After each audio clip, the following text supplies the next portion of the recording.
Good evening. The makers of the new Rinso bring you the Amos and Andy Show with their guest tonight, Mr. Edward G. Robinson.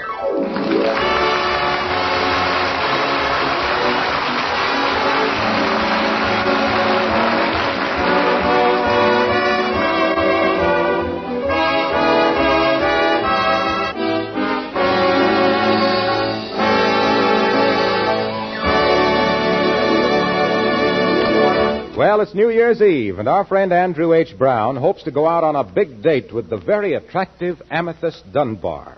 His one great problem is finding a tuxedo, and after scouring the whole town without success, things look bad for Andy.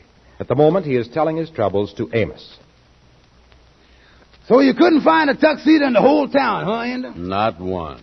Well, I did find one, but you ought to see the shape it was in. Mm. There was not only fraying on the cuffs, but there was fraying on the fraying.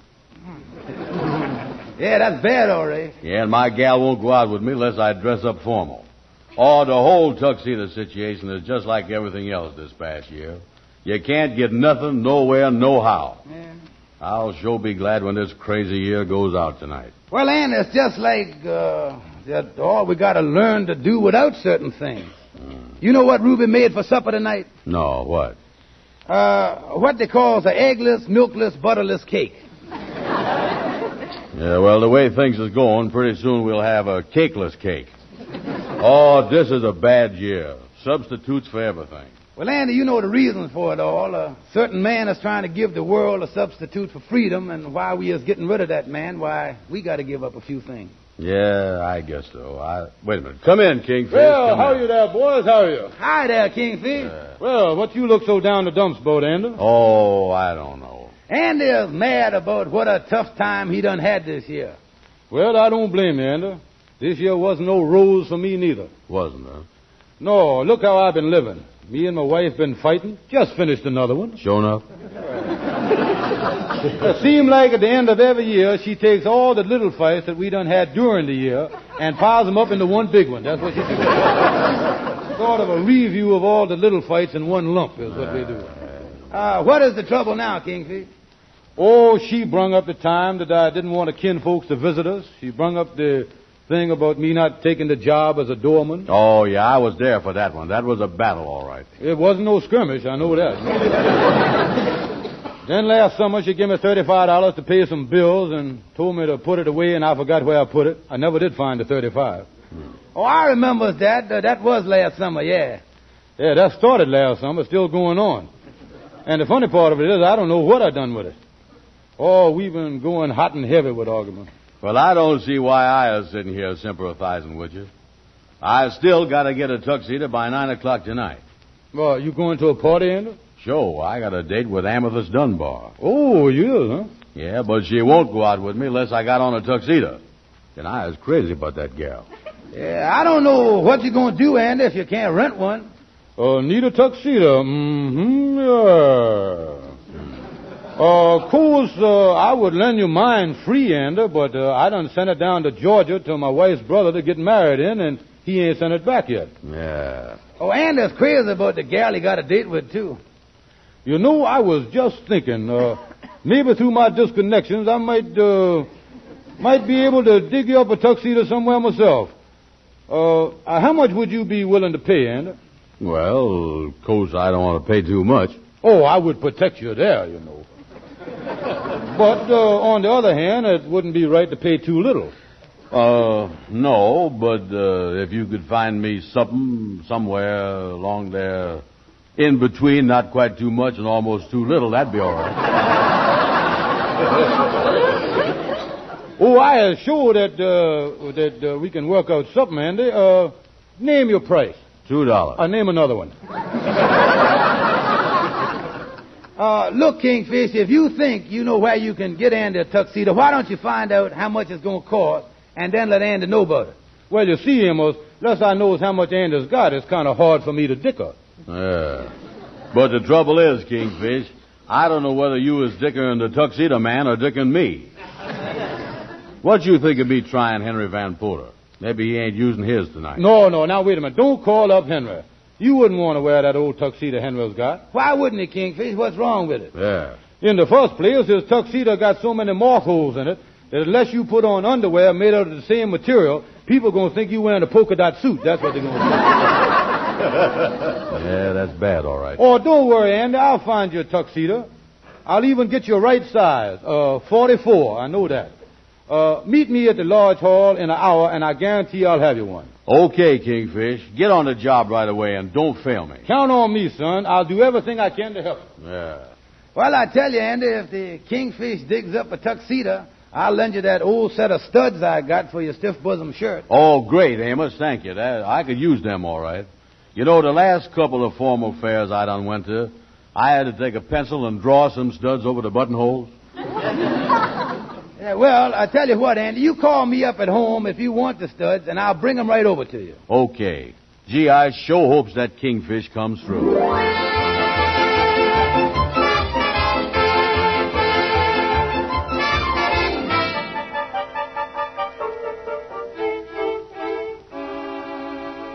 You sure is nervous, Miss Andy. Yeah, what is you doing here at the Lodge Hall on New Year's Eve, Lightning? I was just killing time waiting for my wife to get through working at the lunchroom.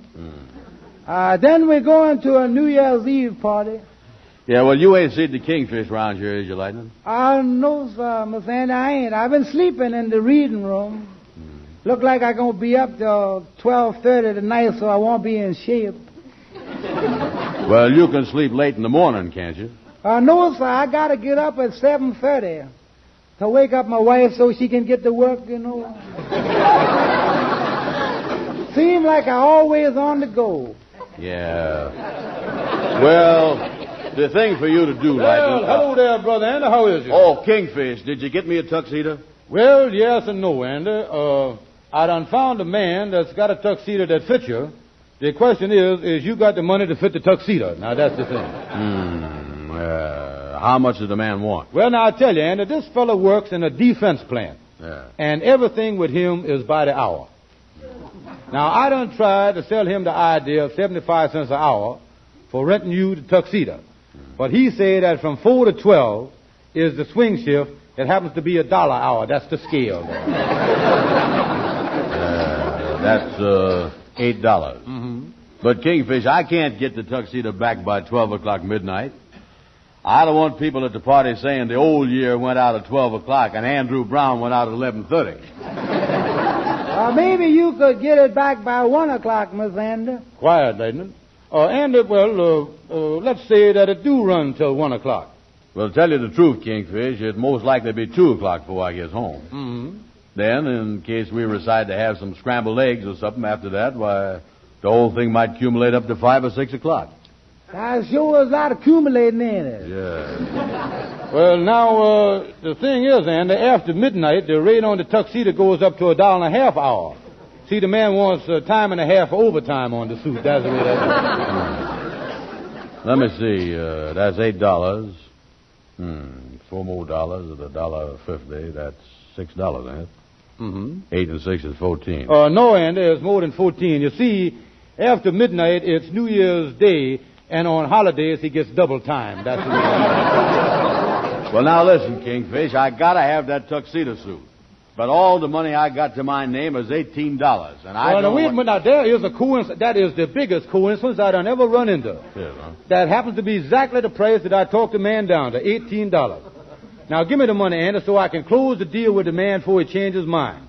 I'll have Lightning pick up the suit and bring it over to your room right away. I'll give you a dime, Lightning. Yeah, sir. Oh, listen, Kingfish, is I got to pay the $18 right now? Oh, sure, that's part of the deal. Besides that, if you stalls off paying it, the scale might go up on you. Okay, Kingfish, I'll do it. Me paying $18 to rent a tuxedo. It must be love.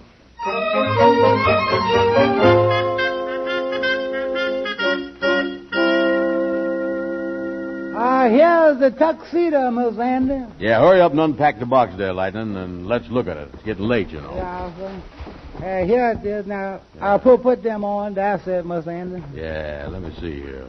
Put them up. Yeah, them pants look a little long to me. Yeah, well, they'll do all right.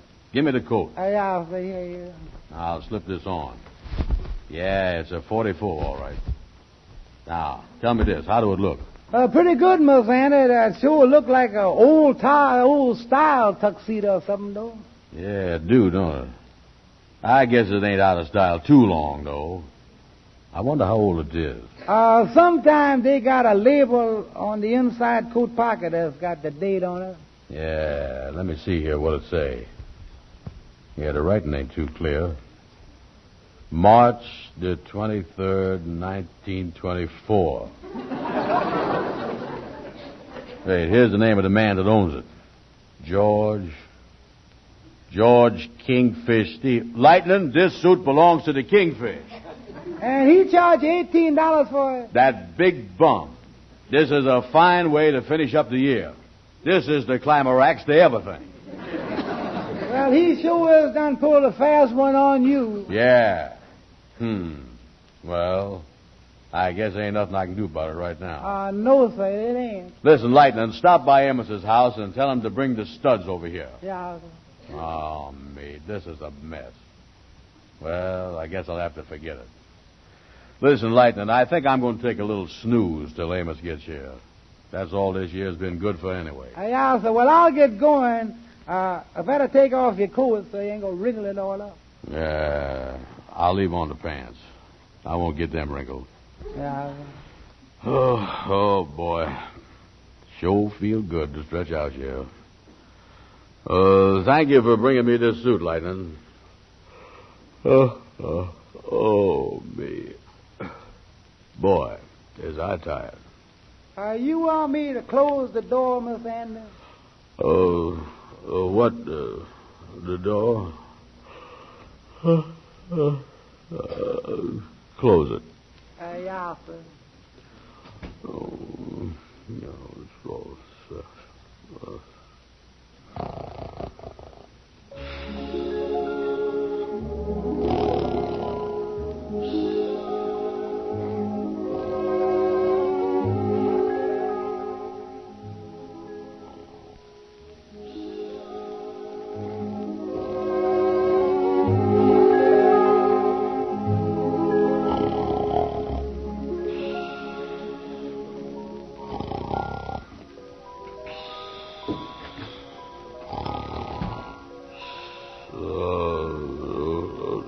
Who that coming in the door? All right, buddy, stick him up. Oh, hey, wait a minute, mister. Wait a minute. Don't point that gun at me. Please, sir, don't shoot. Get up. Oh, yes, sir, yes. Don't shoot, mister. Please don't. Up against that wall. Go on, back up. Keep your hands up.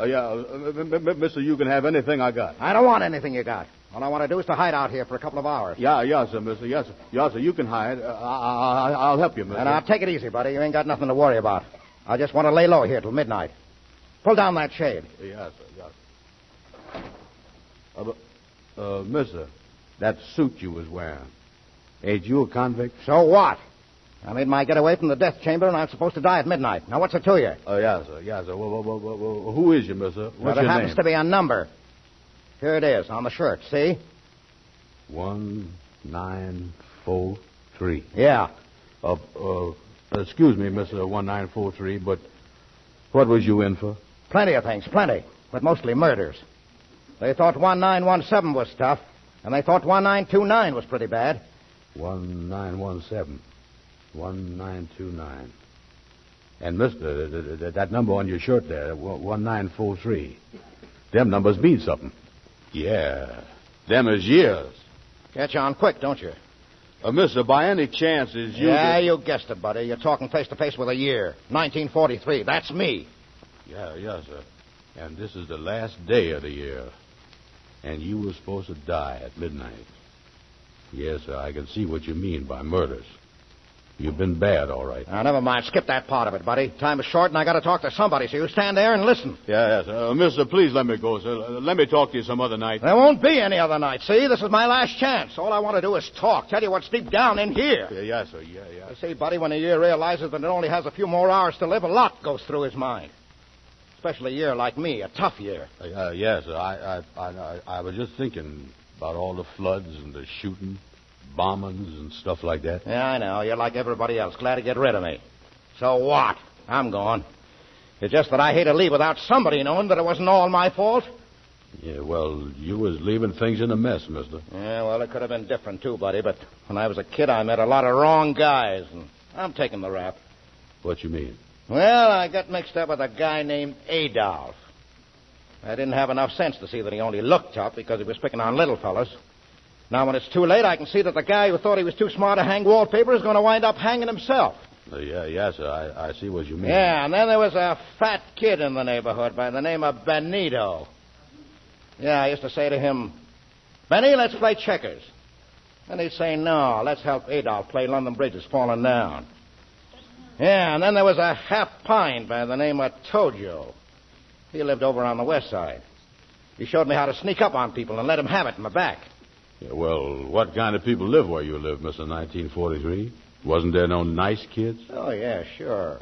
Right across the pond from Adolph's and Benny's was a kid named Frank. I guess his regular name was Franklin, but they called him Frank for short. He asked me to come over to his house one day and see his stamp collection. Yes, sir. Did you go? No, but I wish I had. Things would have been a lot different if I'd have been on his side. I used to laugh when I thought about him saving stamps. Guess nobody realized that someday he'd be saving the little countries that printed a lot of them stamps. Yes, sir. I see what you mean. Yeah, I've been tough, and I ain't making no bones about it. It's just that... Say, maybe they're coming for me. Where can I go? Where can I hide? Well, don't worry, mister. Look here. Tell you what you do. Here, put on this old robe of mine, and they won't see your prison suit. I'll tell them you was a friend of mine. Okay, buddy, but make it snappy. Yeah, here, put it on. Here, there. Now, put your gun in this drawer. Yeah. Now, stand over there. Okay, buddy. Now, stick 'em up, Mr. 1943, and I ain't fooling. Oh, double-cross me, Keep huh? those hands up. I mean it, because I don't like you no more than the rest of people do. Come in.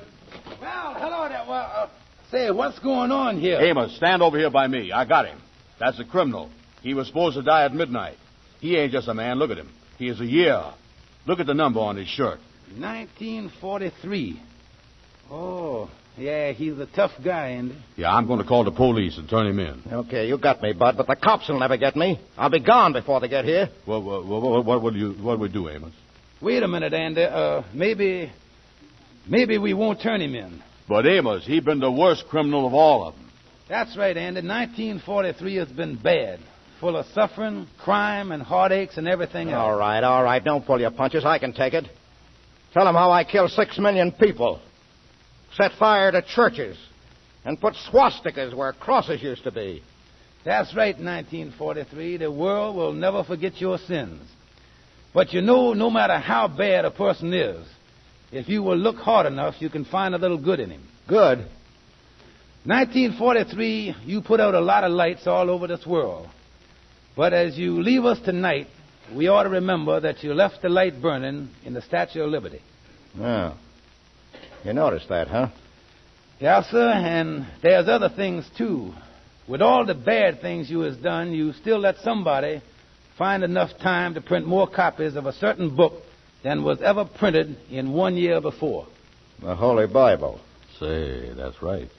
And when we needed it most, 1943, you give us the biggest potato crop we ever had in our history. And somebody told me that somewhere in between your crimes, you looked down on a scientist working on some old stale mold. And you let that man discover a new drug that will save millions of human lives. You know, Andy, no year that folks ever tore off the calendar was all good. 1943 ain't been all bad. Well, I'm glad to hear you say that, buddy, because when I took over the reins last January 1st, things weren't so hot. I don't expect history to list me with the heroes. I'm no 1776, and I know it. Still, I tried, and I'd give anything in the world if I could try again. But a year has only one chance to make good, and people have many. That's him now, the new year. Well, this is where I came in. Hand me the gun, buddy. Give it to him, Andy. Well, you ain't going to pull a fast one on us, is you? Well, the only thing I have left to pull, buddy, is a shade between two eternities. Well, here's your gun. Well, there's just one bullet left in this gun that has killed so many. I saved that one for myself. Guess I better go now and let him come in. He's got a lot to do, and he'll need every minute. Who knows? Maybe he's the year the world's been waiting for. Yeah, and try to remember that even a good year can't do it all by himself. Give the kid a little help and be patient with him. The tide has already begun to turn, but it takes the right kind of people to make the right kind of year. And one more thing before I go. Remember that this new fellow will have 24 hours longer on the job than I had, for he'll have the extra day of leap year. Now, if you'll all pull together and do your share, that day can be the day of victory. Well, here I go. God bless you. Happy New Year. Come on in, 1944. Goodbye, world.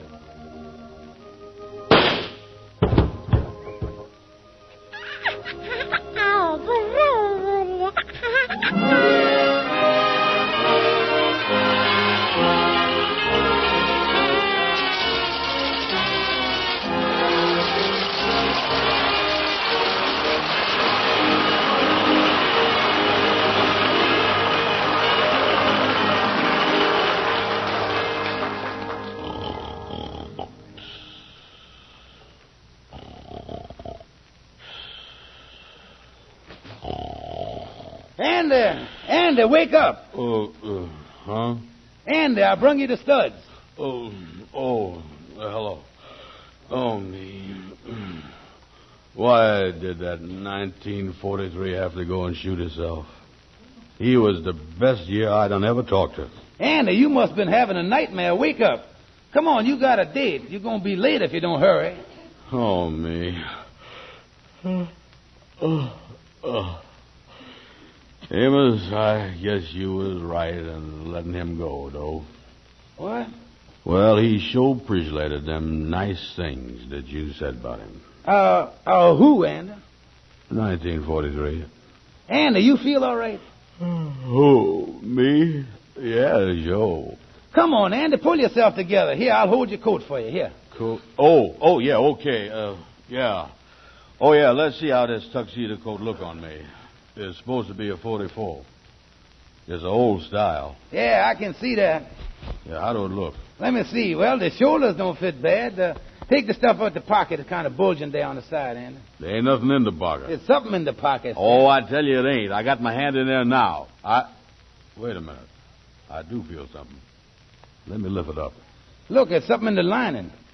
Yeah, take that safety pin out. Look, Andy. Well, I'll be doggone there's money.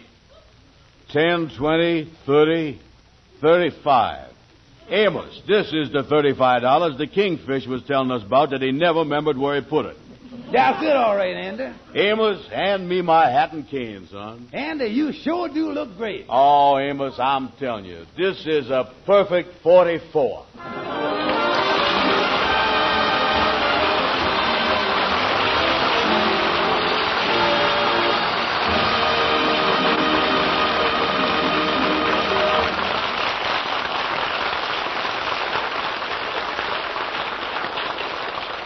And now, ladies and gentlemen, here are Amos and Andy, who would like to say a few words to their listeners.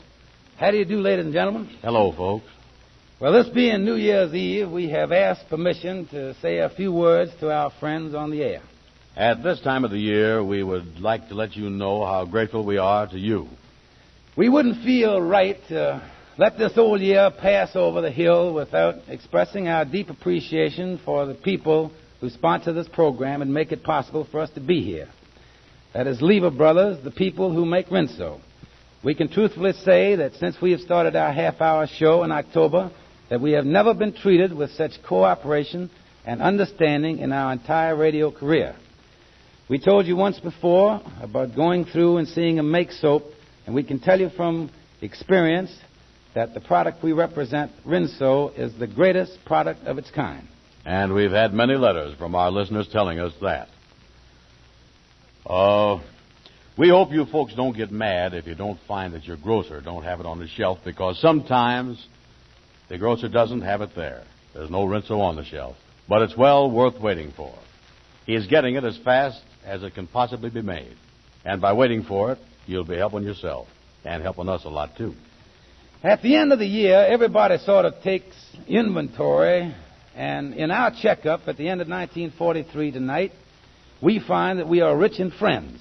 And truthfully, that is the most important thing we know of. We are deeply grateful to you for this. And so, from our hearts, we want to thank you sincerely, as two people can thank their many friends. We promise you that during the coming year, we will redouble our efforts to bring you the best that's in us. And for the splendid cooperation that we've received from the boys in the orchestra, from our guest stars, from Harlow Wilcox, members of our cast, and everyone connected with our show, we want to say to them many thanks and a Happy New Year. And to you, our friends, we say, may the new year bring victory to us and our valiant allies all over the world. That is our wish for a Happy New Year. And now, let's all join in the chorus of Old Lang Syne.